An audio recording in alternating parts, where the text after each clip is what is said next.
You're watching the News Channel 15 Highlight Zone with Glenn Marini and Ross Kinsey.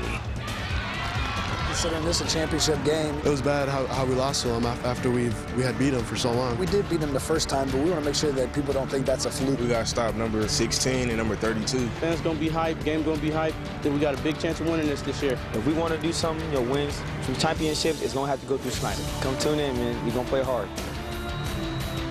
All right, thanks for tuning in. It's the sectional semifinal edition of the Highlight Zone. A trip to the title game on the line tonight, and some things are even better the second time around. Plenty of rematches, actually, on the docket tonight. That's right. Concord and East Noble, they meet again after the Knights won in Week 1. Another meeting between Dwenger and New Haven after the Saints won in last year's regional championship. But we start with two SAC foes that have quite a history. We certainly do, and we start in 5A, where the Redskins have simply been streak snappers this year. Dwenger's SAC winning streak done in Week 3, a 26-game losing streak to Snyder, history back in Week 6. However, Snyder hasn't lost a sectional game since 2006, a streak of 12 consecutive wins. Would it be another snap streak by the Skins or a return to the routine for the Panthers? We picked this one up in the first quarter. Snyder's John Nelson. Kid had a huge night. 235 yards, two of them coming there on that touchdown. 7-zip north side.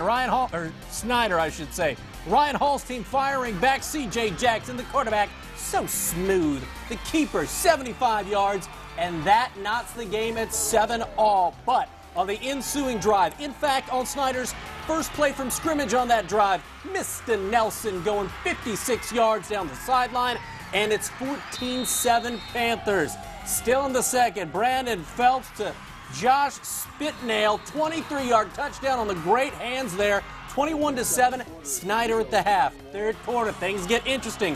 4th and 18, Jackson, a 27-yard strike to Jamarius Turnage. That cuts it to a 21-14 ball game, but Phelps, watch him look, can't find anybody, and then he finds the end zone with the feet. Nelson would add his third touchdown of this game as Snyder goes on to beat Northside 35-14. We blocked pretty well and executed really well. We had a good game plan, knocked up all week, and we just stuck to it and we got the job done. We just came out and played together as a team. I know we had some mistakes there at the beginning and in the middle, and we just came out and did what we had to do to win the game. It's not revenge or retribution. It's more about affirmation that what we're doing, as we played the first game, we've gotten better, and that you believe in the work that you put in is going to allow you to get better. And it's not just talk. It's not just, hey, yeah, we can get better if you keep practicing, but it's proof. So who are those Snyder Panthers going to meet in the sectional title game? Homestead taking on Kokomo. First time these programs have met. First quarter, Homestead looking good. Zach Terrell to Isaac Griffith, and I like Ike all the way down to the 3-yard line, and that would set up this. Terrell finding Seth Coke. Coke coming on to the second half of the season. That's a touchdown, 7-zip Homestead. Kokomo in the first quarter, Taylor Persons with a pass to Armand Bridgeforth, and he zigs. He zags. He likes playing on this turf. He goes all the way in for a touchdown, and that cuts the Homestead lead to 14-7.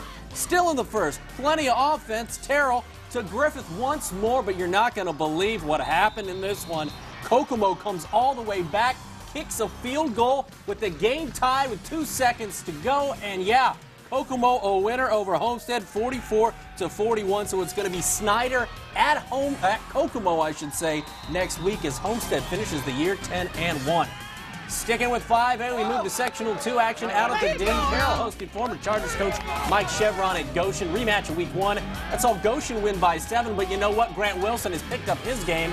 Instead, though, he gets picked off right here. Nice pick by Ryan Steele, but we're going to see more from Wilson a little bit later. That's called foreshadowing. We like foreshadowing. How about this? Warren K. It's been the year of the kicker here on the Highlight Zone. 14-10 Carroll at that point, though, and the Chargers, well, they get the ball and they go to the air. John Hester had a huge week last week, 1 of 2 catches on that drive, and then more Carroll. It sets up this. Matthew Melktai on the touchdown right there, makes it 21-10 Chargers.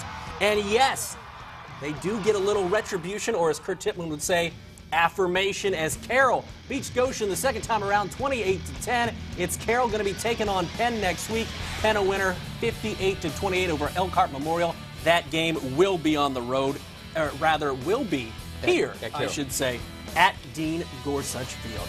In 4A football, sectional success has belonged to the Saints. Bishop Dwenger with 5 straight titles. That's 15 straight wins in sectional play. Standing in their way of a trip to another sectional championship game, Tavon Hurst and the New Haven Bulldogs. These two met last year at Zollner in the regional championship. Saints winning 42-26. Picked this one up in the third quarter. Saints up 21-7. Hurst, the state's third leading rusher, finding open space, tough to come by. Meanwhile, the Saints doing a great job of putting their offense on the field, keeping Hurst off the field. That's Dalton Wheeler, 42-yard pickup. Eventually, Steven Espinoza caps off the drive with the touchdown, makes it 28-7. Looks like this one might be getting out of hand.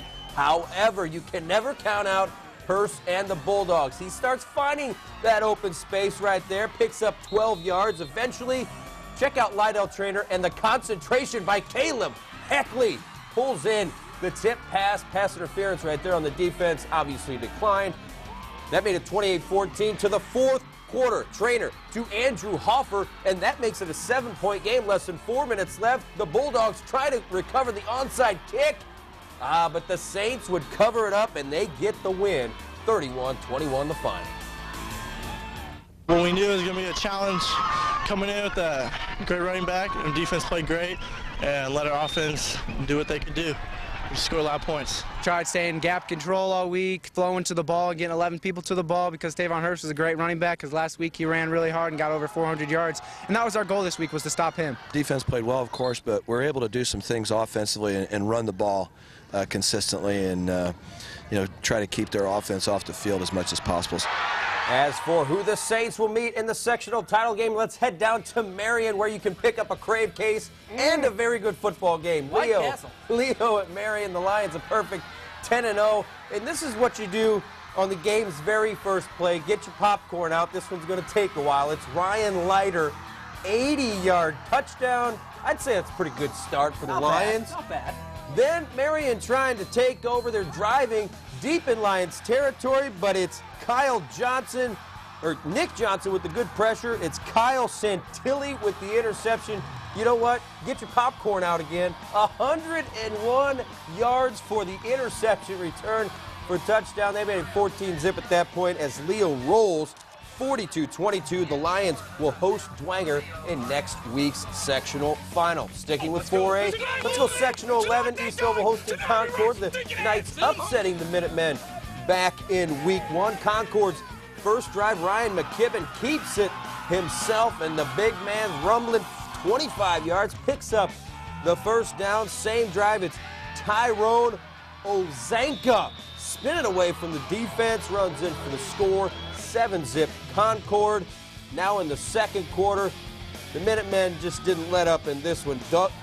Dalton Alford runs into the East Noble defense, but somehow stays on his feet. He a big boy. Bounces his outside. Yeah, he takes it in as Concord rolls in this one. 43-16 the final. The Minutemen will now face Northwood as the Panthers easily take care of Plymouth 49-16. All right, 5A, 4A now in the bank, but we've yet to see from 2 of the area's 3 undefeated teams. That means Lures traveling to East Side, while Cherubusco hosts a solid team from Madison. Grant trips to Butler and Turtletown coming up next in the Highlight Zone.